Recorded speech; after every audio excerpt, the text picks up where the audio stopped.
वो दोनों राजनेता हैं और मैं एक अभिनेता हूँ, उनमें मुझ में फ़र्क है।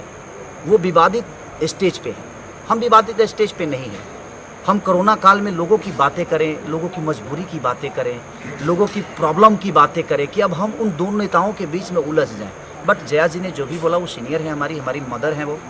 उनके मन में क्या है बॉलीवुड के प्रति या भोजपुरी के प्रति, बट भाषा कोई बुरा नहीं होता मेरे हिसाब से। हर वो भाषा एक दूसरे की माँ होती है।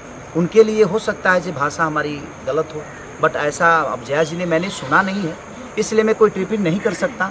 और ना ही मैंने रवि जी को सुना, क्योंकि मैं लगातार मुझे लंदन जाना है और उसके बाद लिट्टी चोखा के शूट पे जाना है, तो लगातार मैं और गाने गा रहा हूँ, लगातार अपने म्यूजिक पे बैठ रहा हूँ, तो कभी मुझे इंटरव्यू या कभी मैं कोई विवादित चीज़ सुनने को मिला नहीं। और मैं विवाद से बड़ा अलग रहता हूँ। किसने क्या बोला, नथिंग, मुझे जानना ही नहीं है कि किसने बोला क्या। हाँ, हमारी जनता की बात आती है कि हमारी जनता, हाँ हमारी समाज की बातें हैं।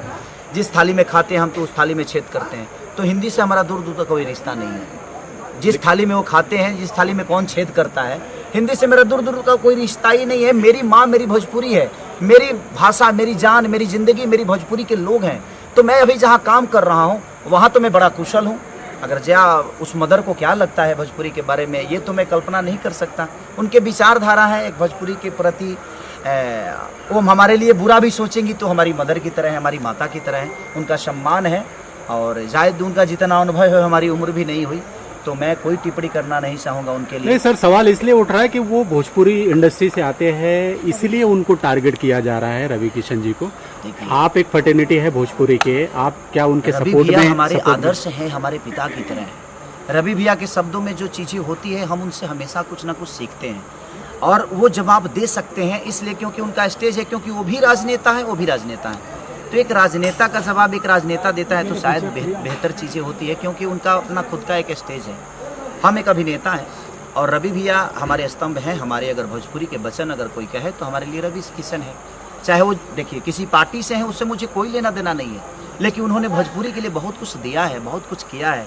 हमारे मन में, हमारे दिल में, हमारे भोजपुरी समाज के लिए उनका सम्मान आजीवन रहना चाहिए सबके मन में, और मेरे मन में भी आजीवन वो चीज़ें रहेगी। तो उन्होंने जो भी बोला होगा अपने लेवल से बिल्कुल अच्छा बोला होगा, क्योंकि मुझे लगता है कि वो बहुत सुलझे हुए इंसान हैं, सुलझे हुए एक नेता हैं और सुलझे हुए अभिनेता हैं। उन्होंने संसद भवन में भी भोजपुरी में पहली बार भोजपुरी के लिए सवाल उठाया था, तो मैंने बोला भी था कि पहली बार दिल्ली ऐसे जगह पे और पूरी दुनिया के सामने एक स्पीकर के सामने भोजपुरी की भाषा के लिए 8वीं अनुसूची में ले जाने के लिए रवि भैया ने पहली बार आवाज़ उठाया। वो सुन के बड़ा अच्छा लगा। तो रवि भैया का जो पहल है वो बड़ा काबिलियत तारीफ़ है, और एक नेता के हिसाब से नहीं हूँ, एक समाज सेवी के हिसाब से चीज़ों को कर रहे हैं। तो मेरी शुभकामना है अपने बड़े भाई के लिए, अपने उस पिता के लिए, जैसे आजीवन जहाँ भी रहें वो खुश रहें। और मेरी दुआएं हैं 5 साल मेरी भी उम्र उनको लगे, ताकि जब तक वो जिए लोगों का ऐसे ही और लोगों के बातों के लिए, अपने समाज के लिए लड़ते रहें।